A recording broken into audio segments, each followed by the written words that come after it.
Selamat malam, teman-teman semuanya.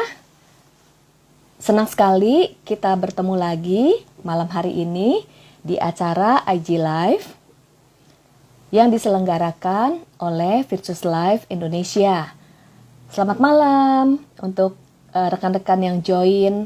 Ada Ibu Vin, ada Pak Rudi, Ibu Christine, ada Ibu Winda. Selamat malam. Nah, untuk rekan-rekan yang join malam hari ini bisa men-sharingkan ke teman-teman lainnya untuk bergabung pada talk show malam hari ini. Dan topik yang akan dibahas pada malam hari ini itu adalah topik mengenai bullying. Bullying yang saat ini happening banget, yang saat ini juga sedang banyak dibicarakan. Kita akan membahas dengan seorang narasumber, di mana narasumber kita malam hari ini adalah seorang pemerhati yang sangat memperhatikan anak-anak, keluarga, seorang founder dari Yayasan Peduli Anak Makassar, dan seorang family counselor dan juga coach. Nah, saya akan mengundang rekan saya ya, Coach Yunike. Oke, saya juga menyapa ada Ibu Rini, ada Yuli, ada Ibu Trifosa. Selamat bergabung. Oke, kita undang Coach Yunike ya.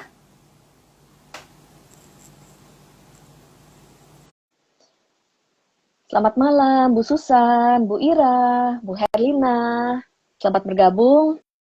Selamat malam, Pak Franky, Bu Lisa, Bu Inge. Kita sambil menunggu narasumber kita untuk bergabung bersama-sama. Ada Ibu Esther. Kita akan membahas topik mengenai bullying. Apa, siapa, dan kenapa, lalu bagaimana pencegahan terhadap bullying. Oke, saya mencoba mengundang Coach Yunike Wirawan. Kita menunggu bersama-sama ya. Ada Ibu Meli, Ibu Dewi, Ibu Anastasia. Kita menunggu.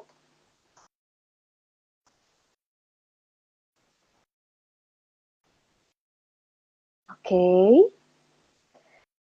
Nah, sambil menunggu Coach Yunike untuk bergabung, kenapa topik mengenai bully dibahas pada malam hari ini? Karena kita melihat bahwa di terakhir berita-berita akhir-akhir ini membahas mengenai bully yang terjadi di institusi pendidikan. Oke, nah Coach Yunike sudah bergabung. Oke, yes. Kita akan menyapa ya.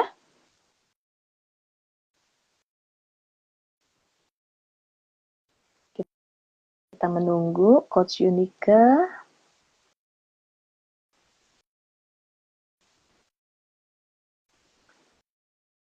Oke.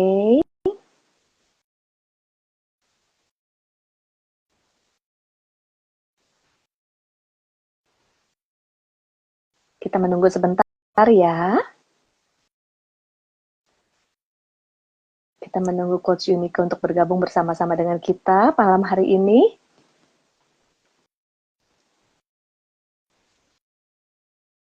Saya menyapa juga ada Ibu Vina, Ibu Natalia, Ibu Yulanda. Oke, saya mengundang.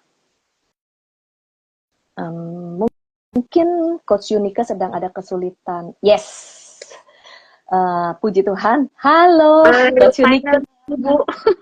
Finally, wow, senang sekali bisa bergabung bersama-sama.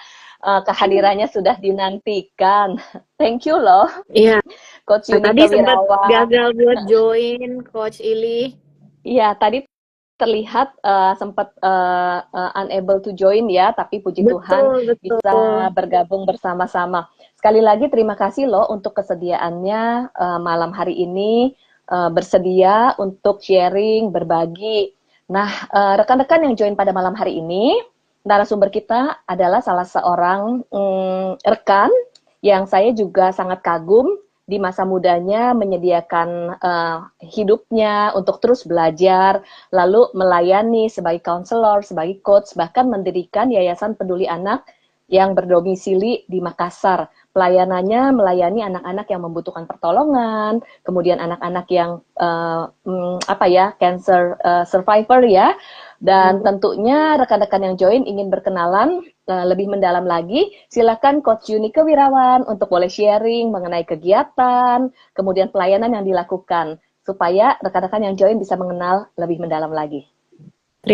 Terima kasih kesempatannya Coach Ili, senang sekali bisa diundang untuk join dalam IG Live hari ini, sebuah kehormatan buat saya.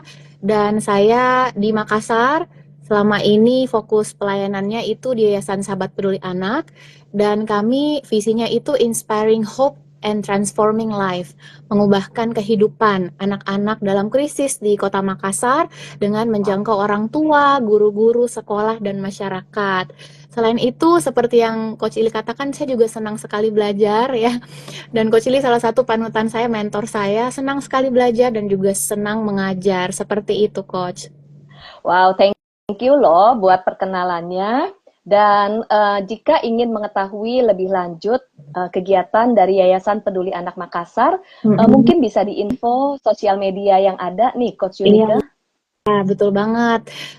Teman-teman, Bapak Ibu yang bisa penasaran dan juga mau tahu lebih banyak ya tentang pelayanan sosial, mudah-mudahan bisa menginspirasi, bisa follow @Sahabat Peduli Anak MKS atau Yayasan Sahabat Peduli Anak. Ada di YouTube juga, ada di TikTok gitu. Wow, ada di YouTube, ada di TikTok, ada di IG. Oke, nggak berlama-lama lagi, kita akan membahas topik hari ini adalah stop bullying. Kenapa kami mengangkat topik ini? Saya mau membacakan beberapa data terlebih dulu ya. Wow, ternyata di sini ada data. Kalau kita melihat kita bisa googling ya dari medcom.id. Tertulis bahwa ini terbit di bulan Oktober 2023 bahwa kasus perundungan atau bullying di Indonesia adalah peringkat 5 besar di dunia. Jadi Indonesia masuk peringkat 5 besar di dunia untuk kasus bullying. Bahkan dikatakan bahwa kasus bullying yang terjadi di sekolah-sekolah di Indonesia berada di atas rata-rata, di mana sebanyak 41,1% pelajar Indonesia mengalami bullying di sekolah. Hal ini di atas rata-rata. Di Satuan Pendidikan dalam SCORE ada program for International Student Assessment yang sebenarnya rata-ratanya 23%, tapi Indonesia tercatat 41,1%. Bahkan data Komisi Perlindungan Anak Indonesia KPAI juga menunjukkan terdapat 9.500 lebih kekerasan seksual pada anak di tahun 2022. Jadi ini juga mengalami kenaikan dari tahun sebelumnya. Dan sepanjang tahun 2023, bullying yang terjadi mayoritas terjadi di SMP. Nah, dengan kondisi seperti ini dan juga berita akhir-akhir ini, jadi penting banget untuk kita tidak bisa tinggal diam ya. Kita perlu memahami apa itu bullying, kenapa ini bisa terjadi, dan bagaimana kita menjaga generasi anak-anak yang ada di bawah kita untuk bisa waspada untuk pencegahannya, dan yang udah terjadi bagaimana pemulihannya. Nah, ini yang akan kita perbincangkan, dan kita akan mulai ya dari Coach Yunike, mungkin boleh sharing. Apa sih sebenarnya bullying itu? Oke, silakan Coach Yunike. Terima kasih Coach Ili. Jadi memang ini adalah keadaan yang sangat memprihatinkan ya, karena kita ada di peringkat ke-5. Dan perilaku bullying ini bisa didefinisikan sebagai sebuah perilaku yang agresif yang sengaja dilakukan oleh satu orang atau sekelompok orang yang lebih kuat atau lebih berkuasa terhadap orang lain. Dan tujuannya itu memang untuk menyakiti dan mempermalukan orang tersebut yang sebagai korban. Barusan tadi Bu Ili saya dikasih link sama teman saya di Twitter. Ada ibu yang jadi korban bully. Dibully oleh tetangga dan secara terus-menerus gitu ya, dibully keadaan anaknya, dan pada akhirnya ibu ini justru begitu tertekan, depresi, dan akhirnya dia menghanyutkan anaknya di sungai gitu, karena tidak tahan dengan bulian dari tetangga enggak. Dan ini adalah kondisi yang sangat memprihatinkan. Wah, benar-benar kondisi yang sangat memprihatinkan ya. Iya. Oke, Iya. tadi saya menggarisbawahi Mm-mm. bahwa bullying itu ada beberapa Mm-mm. indikator dilakukan Betul, oleh yang lebih berkuasa kepada yang lebih kuat kepada yang lebih lemah. Betul ya? yes.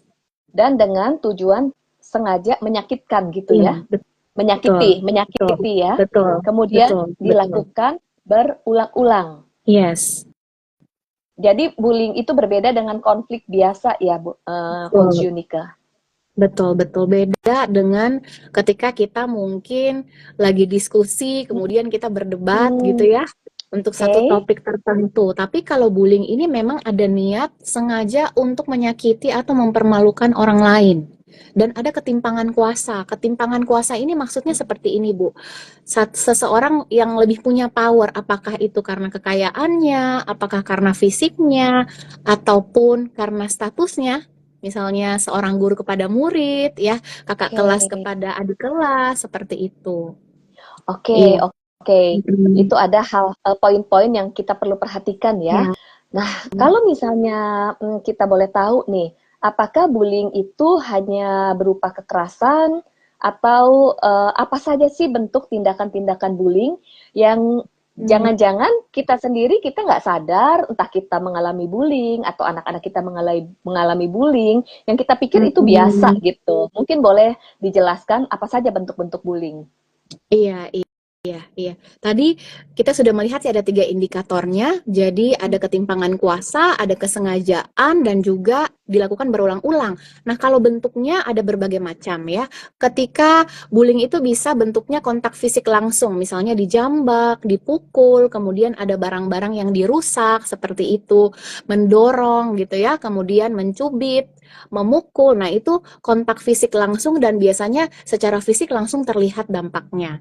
Nah, yang kedua adalah bullying dalam bentuk kontak verbal langsung. Jadi misalnya eh, mengancam, mempermalukan, merendahkan gitu ya, catcalling Mm-mm. atau memberikan label tertentu misalnya si Ah, gendut gitu ya, si oke. pendek atau si ini nih yang paling males nih gitu ya, dan itu dilakukan berulang-ulang yang merendahkan, yang melemahkan, mencela gitu ya, mengejek, mengintimidasi atau juga Hmm. menyebarkan gosip. Jadi Oh, menggosipkan orang wow. lain juga adalah salah satu bentuk bullying yang nonverbal ya, tapi istilahnya sorry bukan nonverbal, verbal langsung, verbal secara langsung. Nah, yang ketiga adalah perilaku nonverbal langsung. Jadi misalnya lewat tatapan mata, mungkin nggak ngomong ya, Hmm, tapi lewat tatapan mata, cara melihat ya. Kalau generasi sekarang suka bilang bombastic side eyes gitu ya, cara lihat oke. dari mata sudut kiri seperti itu, ekspresi muka yang merendahkan, yang mengejek, atau mungkin lewat ekspresi wajah kita, kita juga bisa mengancam orang lain. Ya, itu perilaku Wow. nonverbal langsung. Nah, perilaku nonverbal tidak langsung itu ketika seseorang memanipulasi keadaan sehingga persahabatan itu jadi retak, atau Oh, contohnya seseorang gimana? justru ya, jadi misalnya mungkin dia tidak langsung eh, menceritakan orang itu di depan wajah orang itu ya, misalnya mengatai dia pendek atau malas atau miskin atau segala macam, tapi menceritakan orang itu kepada orang lain, ya, memanipulasi keadaan sehingga mungkin teman-teman yang lain nggak mau teman sama dia, sehingga dia dikucilkan, Hmm. persahabatan jadi retak, ya. Kemudian mengirimkan surat kaleng atau yang Oh. tujuannya untuk menekan korban, membuat korban merasa tidak nyaman atau Hmm. mendiamkan, tidak mau berbicara. Nah, itu tidak langsung. Nah, ada juga cyberbullying, misalnya lewat Oke. konten-konten, kita memberikan komentar ya, yang kita Mm-mm. tahu biasanya hate speech atau hate comment gitu ya.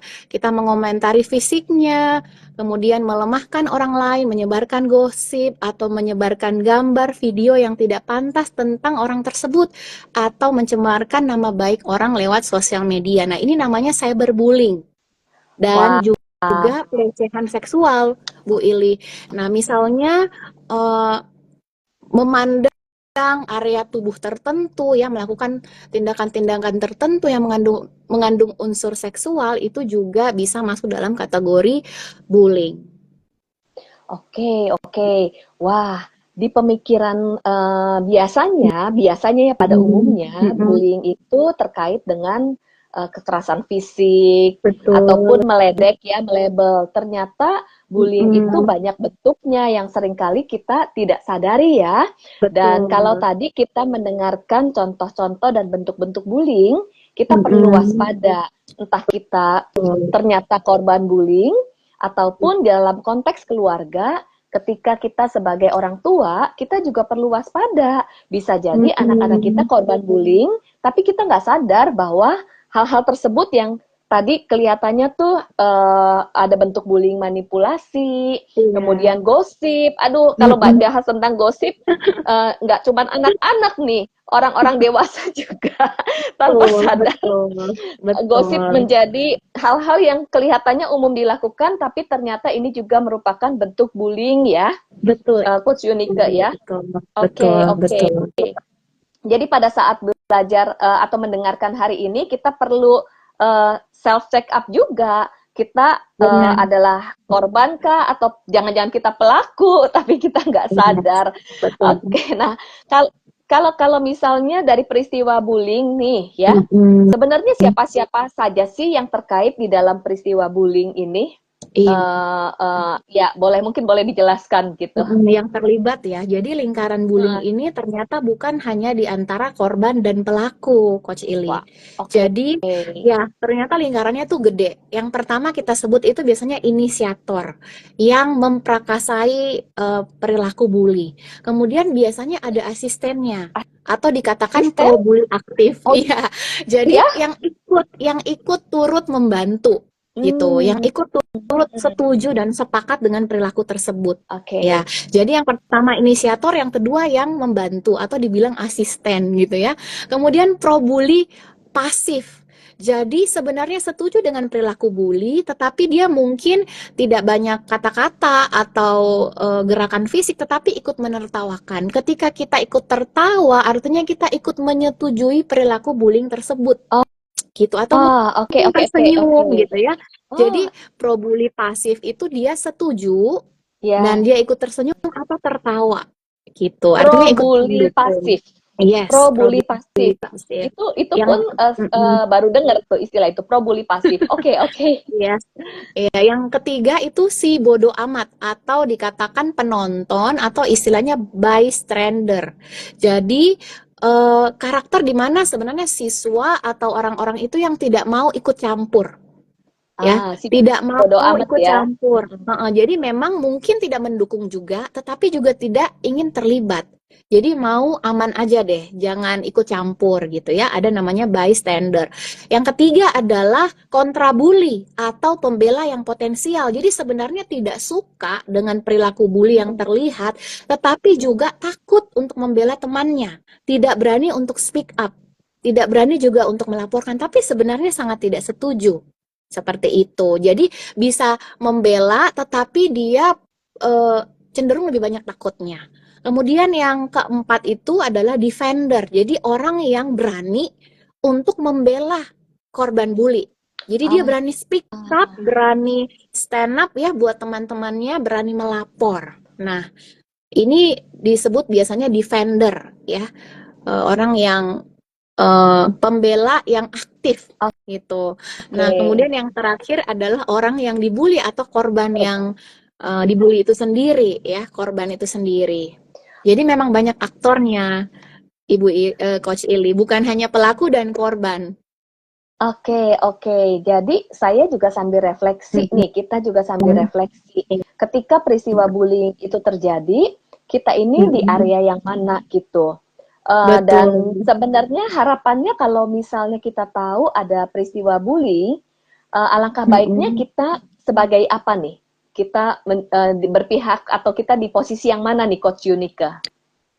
Iya, tentunya kita berharap kita bisa jadi defender ya, pembela yang berani speak up untuk mereka yang lemah, mereka yang menjadi korban bully. Seperti itu. Tapi saya teringat nih Bu, Coach Ili, satu video yang muncul di YouTube dan itu dari Kemendikbud. Ada satu kondisi di mana mungkin untuk benar-benar jadi defender itu tidak memungkinkan. Misalnya karena lawannya terlalu kuat atau mungkin kita sendirian, tetapi dalam video itu sangat menarik karena kita diperlihatkan kita itu bisa mengalihkan perhatian sang pembuli, distract Oh, wow, supaya boleh diceritakan? Ya. iya. Jadi dalam satu perjalanan ya di transportasi publik ya, Ya. ada laki-laki yang berniat untuk melakukan pelecehan seksual. Karena kan pelecehan seksual juga termasuk dalam salah satu bentuk bullying ya, Ya. bullying secara seksual. Tapi itu di tempat umum dan ya tentunya kalau di tempat umum bukan diperkosa, tetapi mungkin ada sentuhan-sentuhan yang ingin coba dilakukan oleh pelaku itu. Nah, yang dilakukan oleh seorang defender adalah dia mengalihkan, dia distract pelakunya. Dia tanyakan jam berapa sekarang dan di mana alamat ini, lewat mana, busnya harus turun di mana. Dia distract sehingga korban punya kesempatan untuk menghindar, Wah, menarik untuk banget. menjauh. Iya. Nah, mungkin ada keadaan di mana kita mungkin akan sulit untuk langsung defend ya, bisa aja seperti itu. Tetapi mungkin ada alternatif lain, kita bisa distract si pelaku itu sendiri. Wah, ini tips yang bagus banget ya. Untuk kita Iya. jadi defender secara aktif, mungkin juga Mm-mm. situasi tidak memungkinkan atau bisa Yes. membahayakan. Bisa Tetapi salah satunya membahayakan. kita melakukan distraction atau Yes. mengalihkan atau kita yang tadi contohnya bertanya dan sebagainya supaya si korban ini nanti bisa menyelamatkan diri. Ini pun Yes. sudah sangat menolong banget Yes, ya. Nah, ini betul. tips-tips praktis buat kita semuanya. Kita memposisikan diri sebagai defender bisa dengan melakukan distraction supaya Yes, si pelaku teralihkan dan si betul. calon korban bisa menyelamatkan diri. Thank you banget untuk tipsnya. Betul. Oke. Nah, Sama-sama, Coach Uli. bullying ini memang menjadi perhatian dan perlu dicegah dan ditolong. Yes. Sebenarnya apa yang akan terjadi jika seseorang menjadi korban nih? Tadi udah membahas pihak-pihak yang terkait, lalu ada pelaku dan korban. Sebelum membahas pelaku, kita pengen tahu apa dampaknya kepada si korban. Dampak-dampak apa yang bisa terjadi nih, Coach Yunika? Iya. Dampak yang bisa terjadi kalau misalnya dia mengalami secara fisik ya tentunya ada luka-luka, bahkan beberapa kasus yang kita tahu kan korban bullying itu mengalami kecacatan ya secara fisik ya. Ya, Ada luka bahkan tidak sedikit yang kehilangan nyawa ya akibat betul. bullying secara fisik itu. Kemudian secara psikologis akan kehilangan motivasi, kehilangan rasa berharga, ya akan punya masalah mental. Saya pernah lihat kesaksian salah satu anak artis terkenal itu sampai dewasa dia harus mengkonsumsi obat antidepresan, dampak dari bullying yang dia alami selama 3 bulan di salah satu sekolah. Jadi efek dari bullying itu bukan jangka pendek, bahkan bisa jangka panjang ya. Oh, betul banget. Karena ya akan ada kecemasan yang berlebihan, kemudian bisa mengalami problem-problem kesehatan seksual. Kalau itu dalam bentuk seksual yang diterima, bisa saja korban mengembangkan perilaku agresif, misalnya jadi suka menyerang, jadi pemarah, atau sebaliknya justru mengisolasi diri, pendiam, ya menarik diri, tidak mau bersekolah, ketakutan, kehilangan nafsu makan, pertumbuhannya terganggu, proses perkembangannya lebih lambat ya. Nah, itu banyak yang terjadi. Bahkan juga mudah sakit perut, ada asma, mudah sakit kepala. Jadi banyak hal yang membuat anak ini merasa sulit untuk kembali lagi ke aktivitas yang seperti semula. Dan Seperti itu, Coach Cil. ya, saya dengar tadi dampak dari bullying itu bukan hanya dampak jangka pendek, Yes, tapi berdampak di kemudian hari. Saya jadi betul. teringat di dalam pelayanan counseling ataupun coaching gitu ya, ketika melayani seseorang yang dewasa. Sudah dewasa, ternyata baru bercerita bahwa dampak dari bullying yang terjadi di masa sekolah, di masa kanak-kanak, itu berdampak sampai dewasa. Dan juga mempengaruhi bagaimana berelasi dengan orang-orang sekitarnya. Itu sebabnya bullying ini tidak bisa dianggap remeh atau dianggap sepele karena karena ya sangat berdampak. Nah, yang saya mau tanyakan nih ya, Coach Yunike, Iya. gimana nih kita bahas sedang dalam konteks orang tua dan dalam Mm-mm. konteks keluarga. Mm-mm. Bagaimana kita bisa mengenali kalau anak-anak kita ini sebenarnya mengalami masalah bullying. Karena kan belum Mm-mm. tentu anak-anak itu mau bercerita, tetapi kan tidak Betul. bisa didiamkan dan perlu kita tolong. Mm-mm. Bisa nggak berikan tips-tips kepada kita sebagai orang tua? Mm-mm. Kira-kira kalau anak yang mengalami korban bullying, walaupun dia Mm-mm. nggak cerita, kita bisa identifikasi dari mana nih gejala-gejala umumnya yang mungkin kita sebagai orang tua perlu Mm-mm. aware juga. Betul, betul. Ini juga penting ya, sebagai orang tua kita perlu mengamati apakah ada perubahan-perubahan perilaku dari anak kita. Misalnya yang awalnya senang ke sekolah, kemudian tiba-tiba dia enggan ke sekolah atau lebih sering sakit gitu ketika harus Ah, pergi ke sekolah atau pergi ke tempat les tertentu atau perkumpulan tertentu gitu ya. Kemudian ada gangguan tidur ya, mungkin dia jadi sulit tidur, sering mimpi buruk. Kemudian ada perubahan pada nafsu makan, kehilangan motivasi, dan itu adalah beberapa tanda yang kita perlu aware. Anak kita bisa saja sudah menjadi korban dari bullying itu sendiri, gitu ya. Kemudian saya ingat ada satu case di mana anak itu enggan bersekolah, tapi juga enggak mau cerita, ya, karena memang biasanya pelaku bullying akan mengancam. Kalau oh, dilaporkan, iya kalau betul. kamu lapor, ya, kamu akan mendapatkan A, B, dan C. Sehingga lebih banyak anak memilih diam, karena rasa takut itu benar-benar real ya. Yang mereka alami, yang mereka lihat itu benar-benar menakutkan.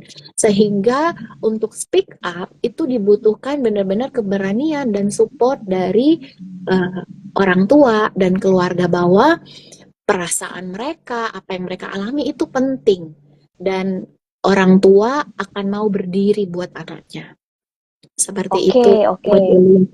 Ya, ya, ya. Ternyata kecenderungan anak itu belum tentu mau bercerita. Iya. Namun kita perlu apa ya, perlu memperhatikan Mm-mm. jika ada hal-hal yang berbeda dari perilaku-perilaku pada umumnya. Betul ya? Betul, betul, Ya, ada betul. hal-hal yang berbeda dari perilaku umumnya, baik secara perilaku, Mm-mm. kebiasaan, Ya. maupun secara emosi, misalnya ada kecemasan, ketakutan tertentu, atau mungkin Mm-mm. mengigau, nggak nafsu makan, Mm-mm. ataupun juga Mm-mm. mungkin mempengaruhi tanda-tanda fisik, Betul, betul. fisik misalnya Ya. sakit, kemudian Mm-mm. pusing, yang sebenarnya itu seperti psikosomatis ya, Iya, dipengaruhi karena kekhawatiran dan betul, tekanan di dalam betul. emosinya ya. Mm-mm. Oke, oke. Betul. Nah, jika jika Betul. orang tua gitu ya ataupun Mm-mm. pendidik melihat gejala-gejala tersebut dan apa yang perlu dilakukan, tips-tips yang bisa dilakukan, yang perlu dilakukan ketika melihat anak ada gejala tersebut dan ternyata memang menjadi korban bullying nih, Coach Yunika. Mm-mm. Iya, saya rasa orang tua benar-benar perlu menghargai ketika anak itu mulai berbicara dan terbuka ya, Coach Ili. Karena Oke. saya ingat kemarin kasus di pesantren yang anak itu akhirnya meninggal, itu sebenarnya anaknya sudah minta tolong. Tetapi orang tua tidak aware bahwa ini masalah yang serius. Hmm. Dan orang tua mungkin ya berpikir ya, ya kamu anak-anak ya bisa diselesaikan secara anak-anak, Konflik tetapi ketika biasa. Mungkin iya dianggap konflik betul, biasa ya. iya Ya. betul. Atau seringkali ketika anak mulai bercerita, orang tua seringkali tidak benar-benar menerima perasaan anak, tetapi justru menolak. Misalnya kamu cengeng, kamu gitu aja kamu nangis, misalnya ya, hal-hal seperti itu Oke. akan membuat anak semakin menutup diri untuk terbuka pada orang tua karena merasa orang tua bukan tempat yang aman untuk bercerita. Nah, ketika kita melihat ada perilaku seperti itu, anak perlu tahu bahwa orang tua mencintai dan menerima dia apa adanya, yang pertama. Yang kedua, orang tua turut menyesali atas apa yang terjadi pada anaknya. Jadi orang tua ikut berempati, ikut iya ngerti, ini nggak wajar. Orang tua perlu punya sikap tegas ya, bahwa ini nggak normal, apa yang kamu alami itu bukan sesuatu hal yang kita boleh terima-terima aja, dan orang tua perlu mengambil langkah aktif untuk menyelesaikan masalah ini dengan baik. Apakah dengan memberitahu kepada guru ataupun diskusi dengan pelaku atau maupun keluarga yang terlibat dengan masalah ini. Oke. Ya, ini menarik. Tadi yang pertama adalah mengajak anak berkomunikasi gitu ya. Lalu ketika anak menceritakan kejadian ataupun perasaan, orang tua perlu mendengarkan, jangan mengabaikan, dan jangan menganggap hal itu biasa aja seperti konflik anak-anak yang ribut seperti hal-hal sewajarnya normal anak-anak lakukan. Ini penting banget. Dan saya jadi teringat bagaimana orang tua mencegah atau menolong kalau anak sebagai korban bullying, mungkin bukan pada saat sesudah kejadian, tetapi penting sekali orang tua untuk membangun relasi, membangun hubungan dengan anak, menjadi pendengar, menerima perasaan anak, sehingga ketika anak mengalami hal-hal yang mungkin anak ketakutan atau anak mengalami hal-hal yang nggak wajar, bisa cepat-cepat sharing kepada orang tua. Nah, seringkali anak itu sulit terbuka karena mungkin di rumah komunikasi kurang terbuka. Itu sebabnya penting banget, bukan hanya karena ada peristiwa bullying atau ada peristiwa tertentu, tetapi dalam kehidupan sehari-hari, bangunlah komunikasi dengan anak. Pada saat anak bercerita, terimalah perasaan-perasaan anak sehingga anak mau terbuka apapun yang terjadi dalam kehidupannya ya. Kemudian yang kedua, jika anak bercerita tentang bullying yang dialami, orang tua perlu menunjukkan sikap bahwa hal tersebut adalah hal yang tidak wajar dan hal tersebut tidak boleh berkelanjutan. Kemudian setelah menunjukkan bahwa hal tersebut adalah hal yang penting, maka orang tua juga perlu action plan ya tadi ya, mengambil tindakan. Karena hal ini adalah hal yang sangat penting dan juga bisa membahayakan jiwa, kemudian juga bisa membuat mental breakdown ya kalau tidak ditolong, sehingga ada action plan, perlu pembahasan dengan entah sekolah, entah pelaku. Jadi ada tindakan-tindakan yang benar-benar nyata ya, Coach Yunike ya. Betul. Dan kita bisa memupuk rasa keberhargaan diri anak sejak dini. Jadi kita berharap nggak perlu menunggu anak kita itu jadi korban atau pelaku. Karena sebenarnya korban atau pelaku sama-sama punya masalah yang sama, yaitu punya keberhargaan diri yang kurang sehat gitu ya. Kalau bedanya, kalau pelaku itu dia ada di mode fight. Ya, jadi dia melampiaskan gitu ya insecurity-nya dan rasa keberhargaan diri yang tidak sehat itu dengan cara menyerang. Sementara dari sisi korban itu lebih banyak merespon dengan flight dan lebih pasif ya, jadi menghindari gitu ya. Kemudian yang kita bisa tolong dari kecil adalah membiasakan mengucapkan tolong, terima kasih, dan menunjukkan rasa sayang kepada anak. Jadi anak-anak perlu benar-benar merasa dan yakin dan mengalami bahwa dia dicintai oleh orang tuanya tanpa syarat. Karena seringkali sekolah dan budaya menanamkan konsep anak dihargai berdasarkan apa yang berhasil dia capai, bukan atas hasil usahanya. Jadi sebenarnya memang anak-anak kita ini mengalami trauma psikologis gitu ya. Jadi yang kita bisa lakukan ya memberikan pujian, memberikan pengakuan sejak dini dari rumah ya, menghargai usahanya gitu, memiliki waktu yang berkualitas bersama anak sehingga anak itu benar-benar merasa bahwa mereka berharga dan mereka punya konsep diri yang sehat, keberhargaan diri yang sehat. Mereka tahu stand up buat diri mereka gitu ya, bukan victim mentality, tapi mereka bisa stand up waktu ada hal-hal yang tidak benar, mereka bisa berani berkata tidak, menolak, dan berdiri buat diri mereka sendiri. Wow, ini keren banget. Ya, keren banget. Jadi pencegahan bullying itu bukan menunggu setelah terjadi, tetapi kita juga perlu pahami bahwa tadi sempat dibahas, baik pelaku maupun korban sebenarnya memiliki masalah yang sama, yaitu masalah konsep diri dan keberhargaan diri. Hanya manifestasinya beda. Pelaku adalah melakukan secara fight, sedangkan korban itu punya kecenderungan flight atau freeze. Dan memang juga setelah di survei gitu ya, ataupun kita lihat bahwa justru seseorang yang mengalami konsep diri yang negatif, keberhargaan diri yang negatif, dari hal yang ekspresi dalam kehidupannya juga mudah khawatir, mudah cemas, kemudian jalan dengan tidak percaya diri, kemudian bersikap sebagai korban, kemudian juga tidak berani tegas, tidak bisa memasang batasan atau boundaries, tidak punya keterampilan untuk berkata tidak, kemudian juga tidak berani untuk menyampaikan atau speak up tegas bilang jangan, mundur dan berhenti. Yes, Yes. karena memang tidak percaya diri untuk stand up bagi dirinya sendiri. Nah, hal ini yang perlu dibangun kepada anak. Ketika anak dia memiliki kepercayaan diri, dia bisa melindungi dirinya dari si pelaku ya. Iya, betul. Dia bisa tahu ini tuh nggak normal, ini tuh nggak oke, aku nggak bisa tolerate dengan ini karena aku adalah ciptaan yang berharga, aku dikasihi, ya, Yes. aku pantas mendapatkan kebaikan, penghormatan sama dengan orang lain. Jadi dia bisa stand up for themselves, ya, bisa speak up seperti itu. Nah, memang ini adalah PR kita semua karena memang seringkali ya tanpa disadari ya anak kecil itu biasanya perasaannya kita minimize ya. Bahkan Oke. biasanya bullying itu dimulai dari rumah, Coach Ili. Wow, bullying dimulai dari rumah ya. Oke, Iya, contoh-contohnya gimana nih Coach Yunika? nah Wow, bullying dimulai seringkali dari ya. rumah. Ya. Nah, biasanya sejak kecil kita tuh memberikan julukan-julukan yang melabel fisik anak kita. Misalnya si pesek, si gendut, gitu kan.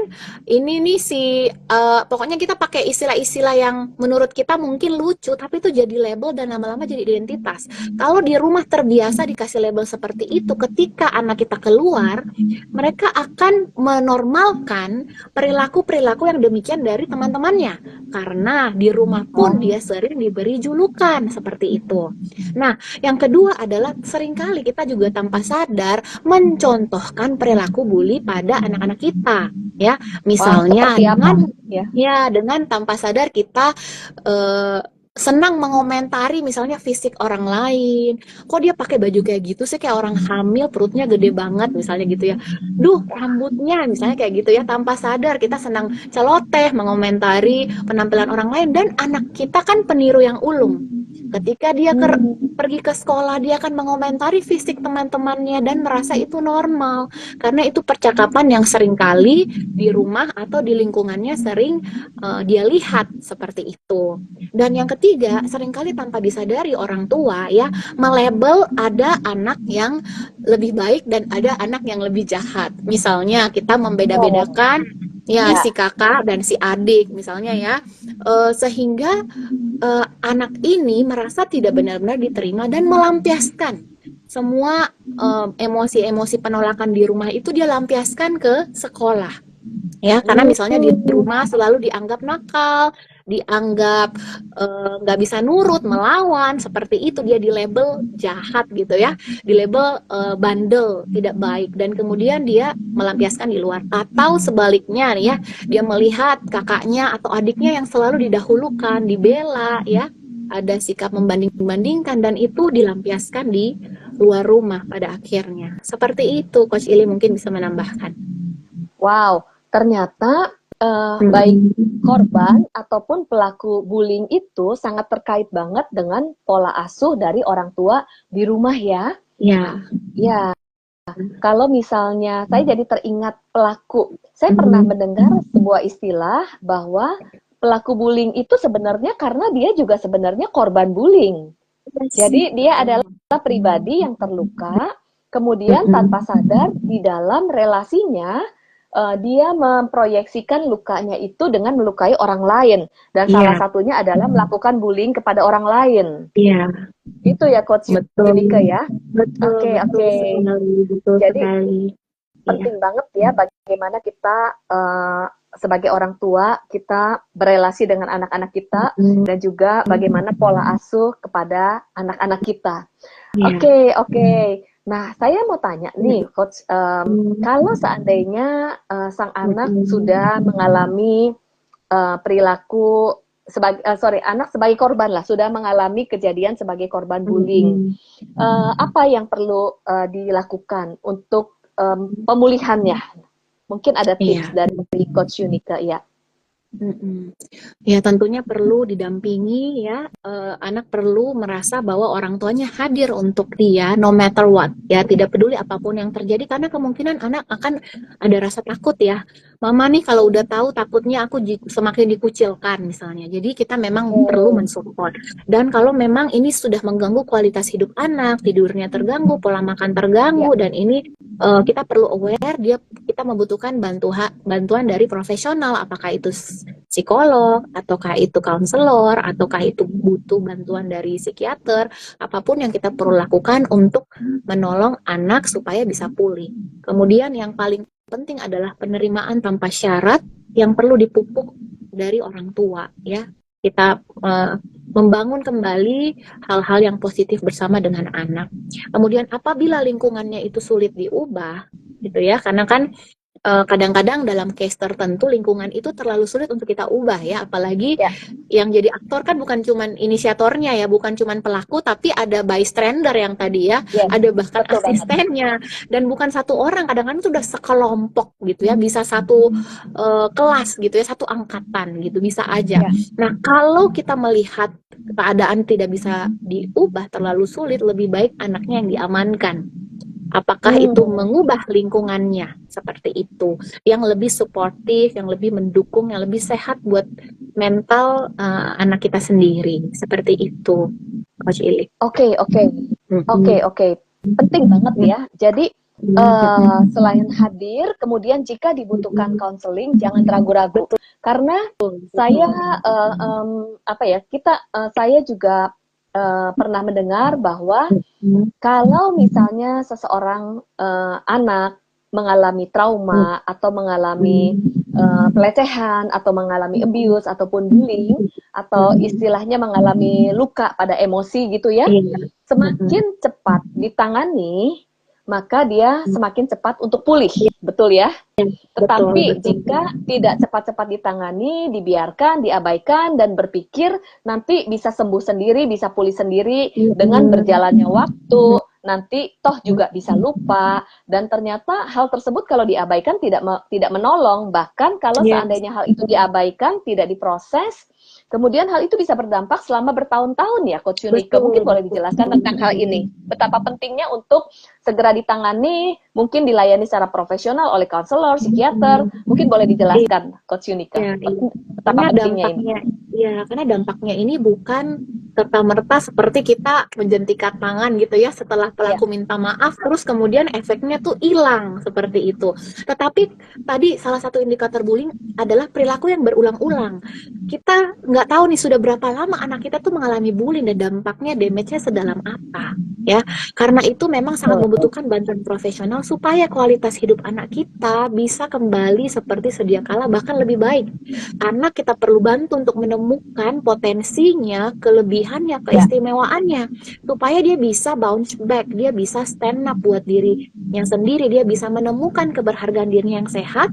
Maka itu kita sangat membutuhkan bantuan profesional dari konselor, dari coach, dari psikolog, dari psikiater. Kita terbuka aja, yang penting anak kita bisa lebih sehat, lebih maju, lebih baik ke depannya, seperti itu. Dan juga tugas kita sebagai orang tua, bantu mereka temukan kekuatan, kelebihan ya, strength-nya, sehingga anak kita bisa menjadi anak yang percaya diri, dan itu akan muncul dari dalam ya, Coach Ili ya. Betul. Ya, keberhargaan diri itu ketika dipupuk, dipulihkan, itu akan muncul dari dalam dan menjadi kekuatan, sehingga dia bisa akhirnya speak up, stand up, bahkan bisa menjadi agent of change ya, bisa menjadi agen perubahan ke depannya itu. Wow, luar biasa banget. Dan pasti orang tua yang mendengarkan hal ini, kita tahu kita punya PR ya untuk menolong anak-anak kita. Kemudian kita juga mensupport anak-anak kita untuk memiliki keberhargaan diri yang positif. Kemudian juga menemukan potensi dan anak-anak berkembang dengan maksimal dan tentunya bisa menjadi berkat ya, Coach Yunika. Nah, kalau tadi kita membahas ketika orang tua mengenali bahwa anak sebagai korban bullying dan bagaimana tips-tips untuk menolongnya. Sekarang nih, ketika orang tua ternyata menyadari bahwa anak kita ini sebagai pelaku, gimana nih tipsnya nih, Coach Yunika? Ini kayaknya kecemasan banyak orang tua ya. Karena saya sebagai orang tua juga harap-harap cemas, biasa ngecek di sekolah ya, jangan sampai anak kita menjadi pelaku bully seperti itu ya. Nah, Ya. ada beberapa faktor mengapa seseorang bisa menjadi pelaku bully. Biasanya yang pertama itu dari keluarga, seperti yang tadi kita bahas adalah pola asuh, dan kadang-kadang kita punya perilaku yang latah gitu ya, menceritakan orang lain, atau dia melihat cara kita marah kepada staf kita, karyawan kita ya, kita kan punya power kemudian menekan ke bawah, dan dia praktekkan itu misalnya ke susternya, ke drivernya, ke yang lain, yang ketika dia merasa dia punya power lebih gitu. Kemudian faktor yang lain adalah sekolah. Ada budaya sekolah tertentu yang memang menormalkan perilaku-perilaku bullying ini gitu ya. Misalnya lewat ospek ya, perkenalan siswa, tetapi ada senioritas, kemudian juga dalam sekolah seringkali tanpa disadari guru pun berperilaku yang ikut meledek gitu ya, kekurangan anak ya, kelemahan anak ya. Saya nggak lupa tuh salah satunya yang terkenal Steve Harvey ya, mungkin Ya. Coach Ili tahu ya, dia ternyata dulu dibully tuh sama gurunya waktu dia menuliskan mimpi kalau dia ingin masuk TV.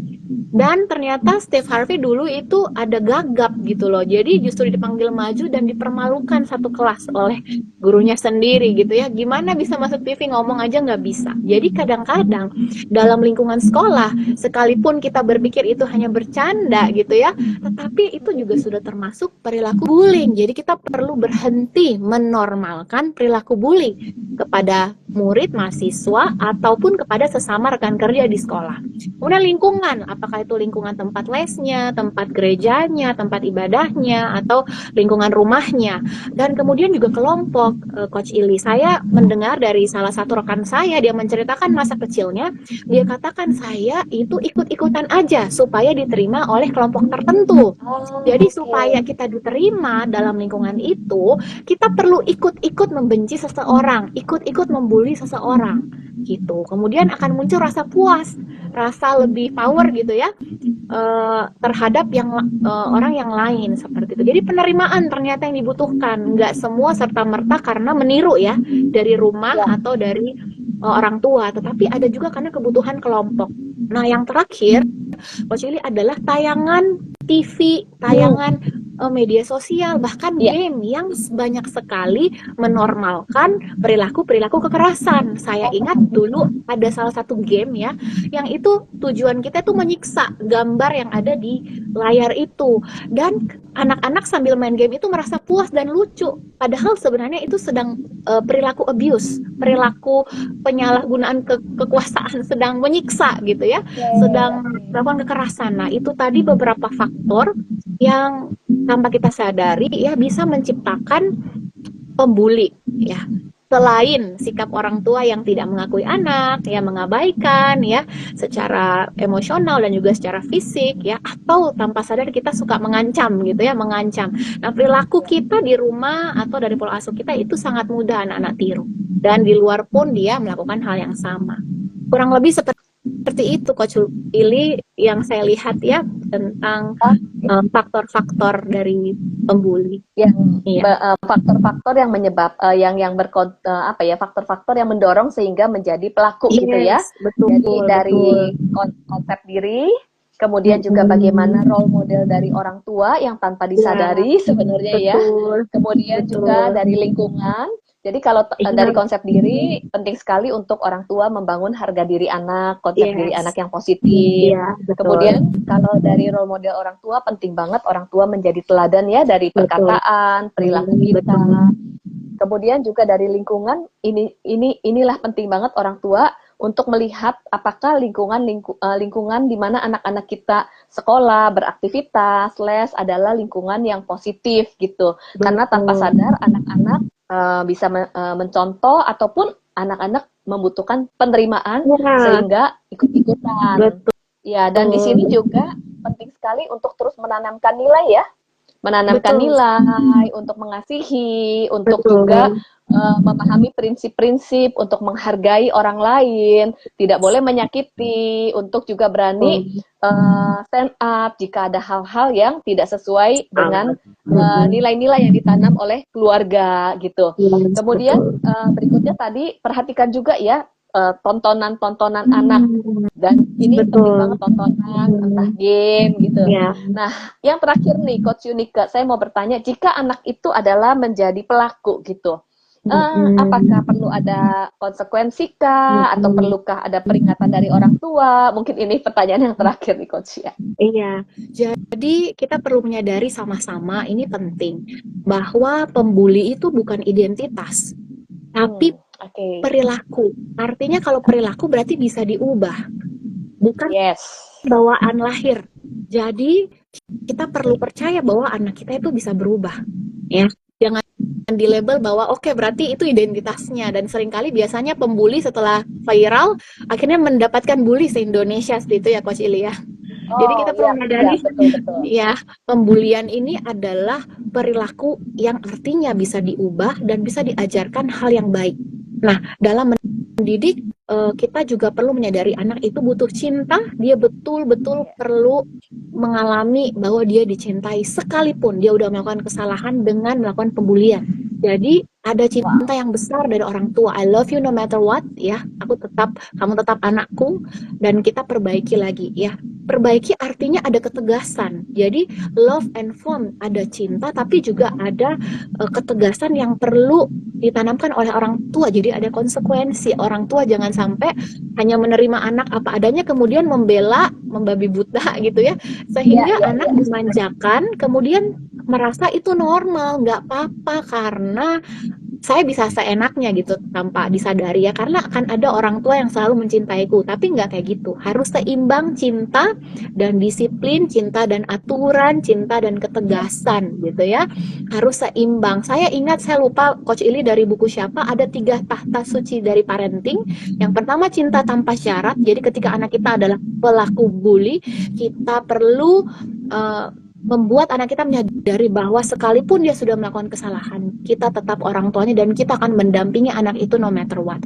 Yang kedua, harus ada ketegasan. Jadi kita perlu mendampingi anak kita menghadapi konsekuensi yang diberikan misalnya oleh pihak sekolah kah, atau dari istilahnya dari korban, mungkin ada hal yang perlu dilakukan ya untuk menebus kesalahan itu. Yang ketiga, kita harus percaya bahwa anak kita bisa berubah karena perilaku itu dia pelajari. Kalau gitu kita bisa ajarin yang positif sekarang. Kita bisa cari metode yang lain. Carilah counselor, carilah coach, carilah psikolog. Kalau perlu cari psikiater kalau memang emosinya sangat sulit ya dikendalikan ya, sangat meledak-ledak, mengganggu aktivitas keseharian, carilah bantuan karena anak kita bisa berubah. Jadi tadi cinta tanpa syarat, yang kedua harus ada ketegasan, yang ketiga kita percaya bahwa anak kita bisa berubah. Seperti itu Coach Ili. Wow, luar biasa banget. Mengasihi pribadinya, mengasihi pribadinya tanpa syarat, tapi mengkoreksi perilakunya dan mengkoreksi dengan kasih. Dan sadarilah bahwa kita juga orang tua ada kalanya memiliki keterbatasan.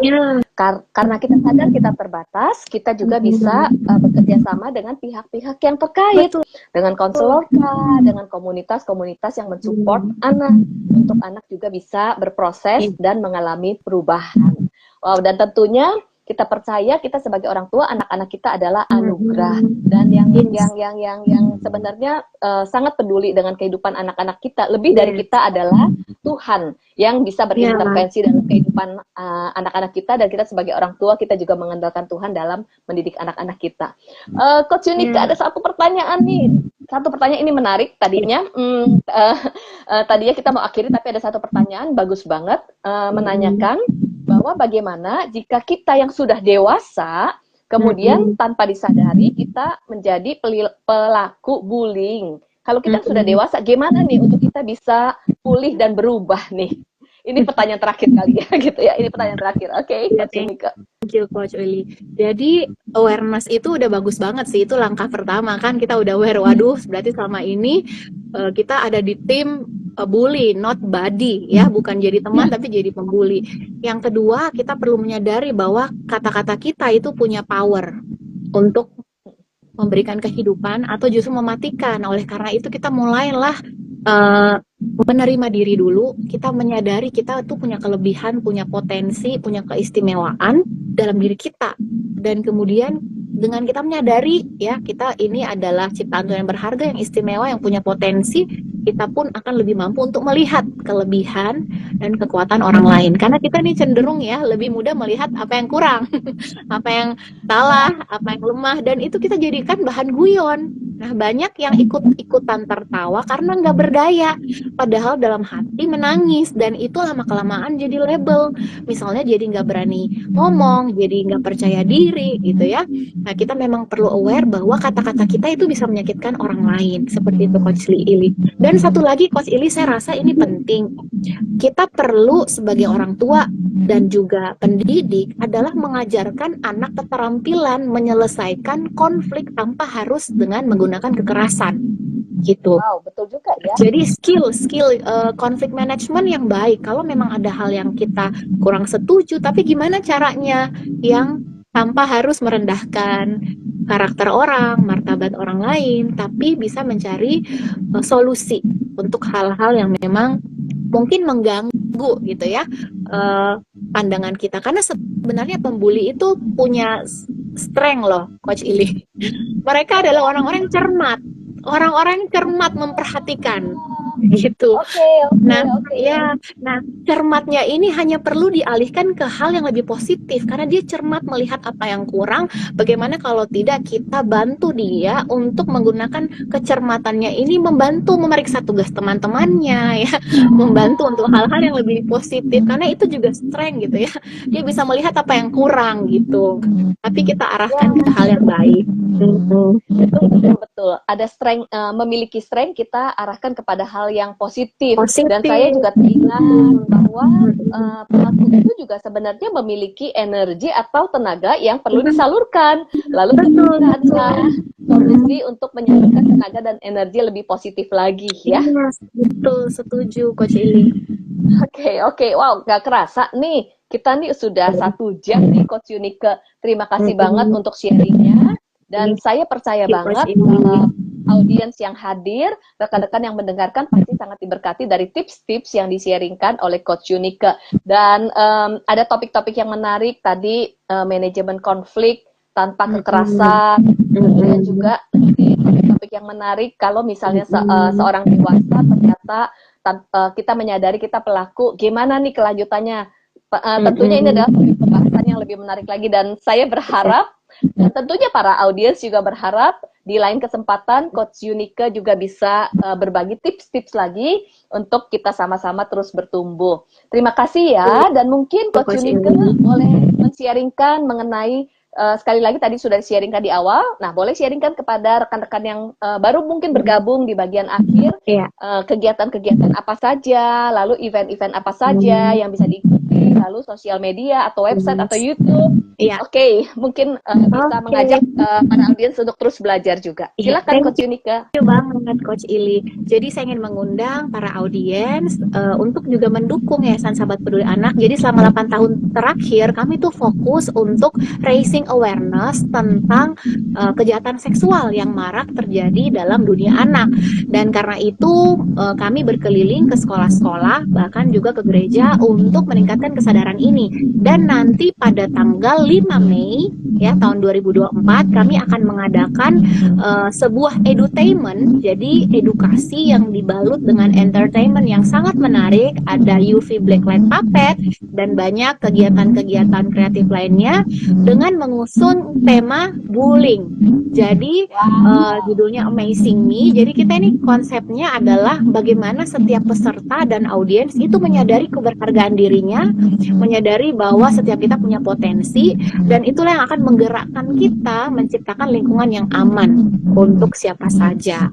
Dan pantau terus Instagram dan juga YouTube. Di YouTube ada video puppet tentang edukasi kejahatan seksual yang bisa orang tua kasih nonton ke anak-anak gitu ya, supaya awareness-nya ada dan anak kita semakin terlindungi. Seperti itu Coach Ili, terima kasih untuk kesempatan yang luar biasa ini. Oke, boleh diinfokan alamat Instagram, alamat YouTube-nya. Betul. Ya, jadi dari Instagram saya ya, seperti yang sudah tampak ya. Kemudian Instagram Yayasan Sahabat Peduli Anak @Yayasan Sahabat Peduli Anak. YouTube-nya juga Yayasan Sahabat Peduli Anak, TikTok-nya juga sama, dan saya mengundang mungkin dari teman-teman semua kita juga bisa berkolaborasi sama-sama meningkatkan kesadaran, karena yang paling bisa menolong anak itu adalah orang tua dan kita orang dewasa gitu. Jadi kita perlu hand in hand ya untuk sama-sama menciptakan dunia yang aman untuk anak-anak di Indonesia. Seperti itu, Coach Yuli.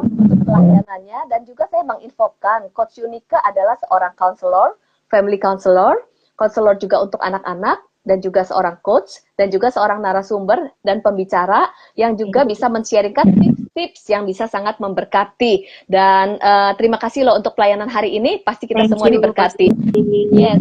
Dan saya juga mau menginfokan bahwa IG Live ini adalah juga pelayanan bersama yang juga diselenggarakan oleh Virtuous Life Indonesia yang menyelenggarakan program pemuritan dan pelatihan untuk memperlengkapi tubuh Kristus yang mengintegrasi biblical dan mental health. Untuk rekan-rekan yang bergabung bersama juga bisa follow Instagram dari virtuouswomen_id ataupun Instagram Virtuous Life Indonesia. Dan kita terus bersama-sama belajar, kita terus sama-sama saling support, bertumbuh untuk Indonesia semakin pulih. Sekali lagi, terima kasih ya Coach Yunika. Terima kasih untuk audiens yang hadir. Ya, sampai jumpa di kemudian hari di talk show berikutnya. Selamat malam, Tuhan Yesus memberkati. Selamat malam, God bless. Thank you. God bless. Yes.